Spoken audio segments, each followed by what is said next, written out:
हर हर महादेव दोस्तों, उम्मीद करता हूँ आप सभी लोग अच्छे होंगे। आज 25 जुलाई को सावन के दूसरे सोमवार की आप सभी को हार्दिक शुभकामनाएं।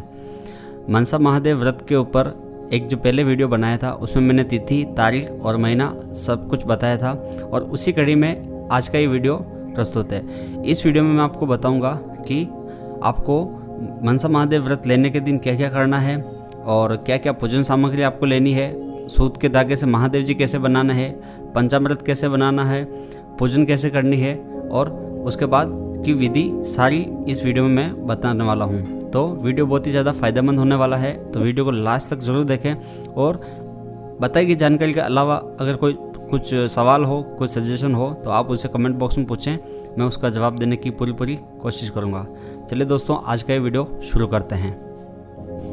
वीडियो शुरू करने से पहले एक छोटा सा निवेदन है, चैनल पर पहली बार आए तो चैनल को सब्सक्राइब अवश्य कर दें और पास ही दिए गए बेल आइकन को ऑन करना ना भूलें, ताकि जब भी ऐसी कोई नई वीडियो अपलोड हो तो आप लोगों को उसका नोटिफिकेशन तुरंत ही मिल सके आप उसको सबसे पहले देख सकें, ताकि आपसे कोई ज़रूरी जानकारी आपसे कोई मिस ना हो सके। तो चैनल को सब्सक्राइब अवश्य कर दें। चलिए दोस्तों, आज का ये वीडियो शुरू करते हैं। सावन माह के शुक्ल पक्ष की शुरुआत 1 अगस्त 2022 से होगी और इसी दिन सावन सुदी चतुर्थी भी है। यानी कि जो लोग सावन सुदी चतुर्थी के दिन व्रत लेते थे या फिर जो लोग सावन सुदी पहले सोमवार से व्रत लेते थे, तो उन दोनों के लिए इस बार तारीख और तिथि एक ही दिन है। तो 1 अगस्त से ही इस व्रत की शुरुआत होने वाली है। और व्रत शुरू होने से पहले कुछ चीज़ें हैं, कुछ सामग्री है, व्रत पूजन सामग्री जो आपको पहले से ला के रखनी है अपने पास में। और उन सब चीज़ों को ला के रखने के बाद आपको मैं बताऊं इसी तरह से पूजन और व्रत करना है। व्रत वाले दिन जब आप मंदिर पे जाएंगे तो उस दिन आपको सूत के धागे से महादेव जी बनाने होंगे। तो वो महादेव जी बनाने के लिए आपको एक बड़ी सुपारी, सूत के धागे की गुट्ठी, तांबे का या पीतल का सिक्का और 2.5 पूनी सूत का धागा, ये सब ला के अपने पास रख लें। और उस दिन आपको उस धागे में 4 गिठानें लगानी होगी, पहली और दूसरी गिठान दोनों कोनों पे और तीसरी चौथी गिठान बीच में, और चारों गिठानों के बीच का अंतराल एकदम समान रहेगा। फिर उस धागे को कुंवारी कन्या से हाथ लगवा के, यानी कि जो भी कुंवारी लड़की हो उससे हाथ लगवा के उसको गेरुए रंग में रंगना है और उसको उससे महादेव जी बनाना शुरू करना है। महादेव जी बनाने के लिए आपको सिक्के को सुपारी के निचले वाले हिस्से में रखना है और उस गिठान को अंगूठे से दबाते हुए ऊपर की ओर लपेटना शुरू करना है। आपको उस धागे को सुपारी के ऊपर तब तक लपेटना है जब तक पूरी सुपारी कवर ना हो जाए। और लास्ट में आप दो तीन राउंड आप आड़े भी लगा दें और लास्ट वाला जो हिस्सा बचे उसमें अलग से आपको गांठें लगानी है। सिर्फ 4 ही गांठें उस महादेव जी बनाते हुए उस धागे में आपको लगानी है। और जब लास्ट का कुछ हिस्सा बच जाए उसको आप खींच के अंदर वाले किसी सल में ही फंसा दें। और इसी तरह आप देखेंगे कि सूत के धागे से बने हुए महादेव जी आकृति कुछ नारियल की तरह दिखने लगेगी। तो इसी तरह आपको महादेव जी बनाने होंगे। आगे बताना भूल गया था, सूत के धागे को और सुपारी को गंगा जल से पवित्र अवश्य कर लें और उसके बाद ही पहले बताई गई विधि के अनुसार महादेव जी बनाना शुरू करें। अब बात करते हैं पूजन सामग्री के लिए। आपको पूजन सामग्री में किन किन चीज़ों को ला के रखना है, इन सब की जानकारी प्रस्तुत है। सबसे पहले आपको बिलपत्र ताज़ा अगर आपको सोमवार के दिन सुबह ही मिल जाए तो अच्छी बात है, नहीं तो आप एक दिन पहले भी ला के तोड़ के रख सकते हैं। और इस बात का ध्यान रखें कि बिलपत्र कटे फटे ना हो और सभी बिलपत्रों में 3-3 पत्ते अवश्य हो। उसके बाद तांबे का लोटा, कुमकुम, कलेवा, सुपारी, जनेऊ, मेहंदी, अक्षत्र, चंदन, नारियल, पंचामृत, दूध, घी, दीपक, बाती, अगरबत्ती, इत्र, गंगाजल, अबीर गुलाल और कथा की किताब और माँ पार्वती के लिए चुनरी, लहंगा और मेहंदी, इन सब चीज़ों को आप एक बार एक थाली में पहले से ही जमा कर रख लें। और जाने से पहले आप जब पूजन के लिए निकले तो उससे पहले एक बार थाली को पुनः एक बार सारी चीज़ों के लिए चेक कर लें कि सारी चीज़ें उस थाली में है कि नहीं। अब बात करते हैं पंचामृत कैसे बनाएं। पंचामृत बनाने के लिए आपको कच्चा दूध और दही, घी, शहद और मिश्री, इन सबको एक कटोरे में एक पात्र में मिला लें और उसी को आप पूजन में यूज कर सकते हैं। धागे से बने हुए महादेव जी को बन के तैयार होने के बाद आपको व्रत की शुरुआत करनी है। व्रत की शुरुआत संकल्प मंत्र से होगी। संकल्प लेने के लिए आपको हाथ में चंदन लगे हुए चावल या फिर फूल लेने हैं और थोड़ा सा गंगा जल लेना है। और संकल्प मंत्र अगर आपके पास में कथा की किताब है तो उसमें पहले से दिया होता है। अगर आपके पास किताब नहीं हो तो आप वैसे ही अपनी मातृभाषा में या हिंदी भाषा में आप अपने गांव, मंदिर और आपका नाम, तिथि, वार इन सब का स्मरण करते हुए भगवान महादेव से विनती करें कि हम आपका ये व्रत शुरू करने जा रहे हैं और इस व्रत में हमसे कोई भूल चूक क्षमा हो तो माफ़ करना और हमारी मनसा और सबकी मनसा पूरी करना। उक्त जाप के बाद आप जो हाथ में जो फूल और चंदन लगे हुए चावल लिए थे उनको आप शिव चरणों में अर्पित कर दें। इसी के साथ आपका संकल्प मंत्र पूरा हो जाएगा।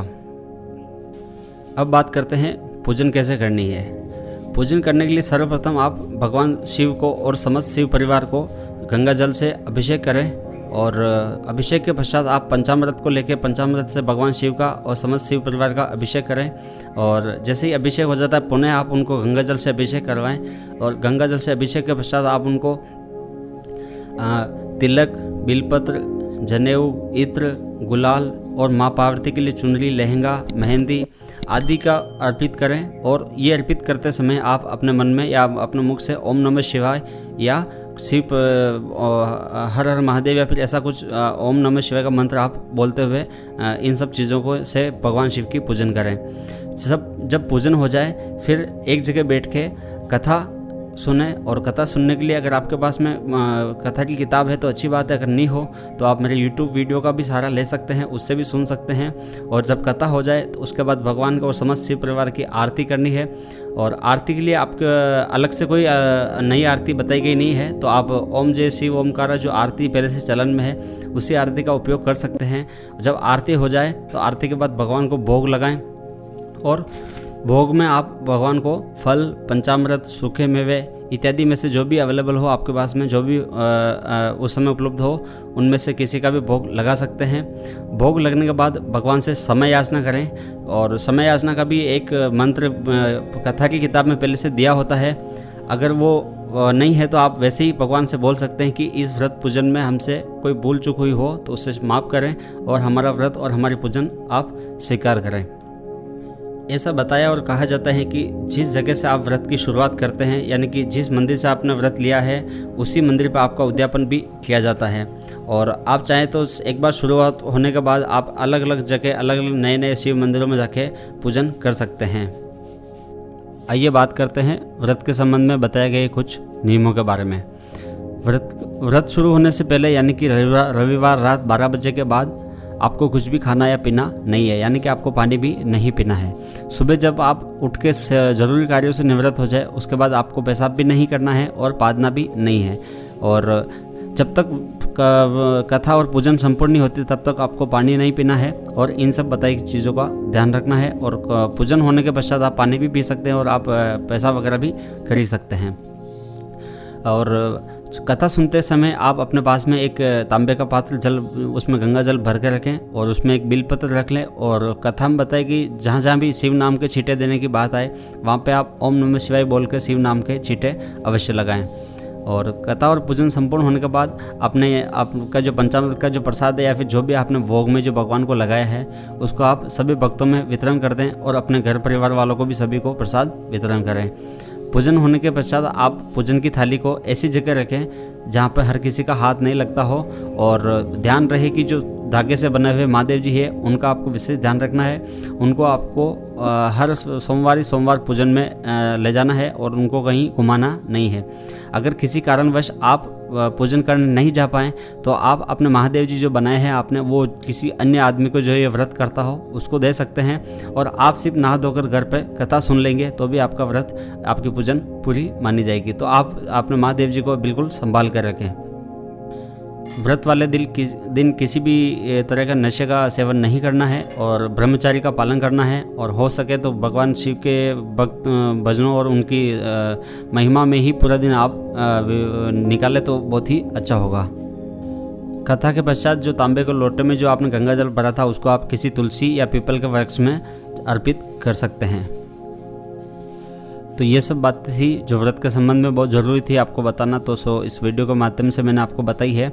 और इस व्रत के संबंध में बहुत सारे सवाल पहले वाले वीडियो पे भी पूछे गए हैं, तो मैं 1-2 दिन में एक वीडियो ऐसा बनाऊंगा जिसमें आपके सारे सवालों के जवाब, सारे कमेंट्स में जो पूछे गए उन सारे सवालों के जवाब उस वीडियो में दूंगा। पर आपका भी अगर कोई सवाल हो तो आप इस वीडियो के कमेंट बॉक्स में पूछ सकते हैं, और नहीं कोई सवाल नहीं हो तो आप हर हर महादेव लिख के अवश्य बताएं, ताकि मुझे पता लगे कि कितने लोगों ने ये वीडियो देखा है। और अपना मन और संपूर्ण भक्ति भाव से भगवान शिव का व्रत की शुरुआत करें, और ऐसी उम्मीद करें, ऐसी आशा करें भगवान से कि भगवान आपकी मनोकामना, मन इच्छा पूरी करेंगे। मन में किसी भी तरह का संकोच आपको नहीं रखना है, और सच्चे भाव, सच्ची श्रद्धा से भगवान की पूजन और उनका व्रत करना है। अगर थोड़ी बहुत किसी चीज़ में अगर आपकी कोई भूल चूक हो भी गई हो तो ये सब तो बताए गए नियम आपका बस ध्यान एकाग्र करने के लिए हैं।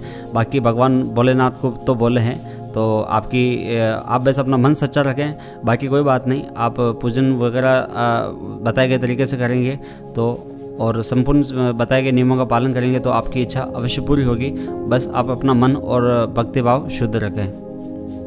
एक बार पुनः आप सभी लोगों से मेरा निवेदन है कि चैनल पर पहली बार आए तो चैनल को सब्सक्राइब अवश्य कर दें, और पास ही दिए गए बेल आइकन को ऑन कर दें, ताकि जब भी कोई नई वीडियो अपलोड हो तो आप उसको तुरंत ही देख सकें। और वीडियो को लाइक करना ना भूलें, और कमेंट बॉक्स में हर हर महादेव लिखना ना भूलें। और आपका कोई भी सवाल हो आप मुझे कमेंट बॉक्स में अवश्य पूछें, आपके सवालों का इंतज़ार रहेगा। अपने कीमती समय देने के लिए बहुत बहुत धन्यवाद। आपका दिन शुभ हो।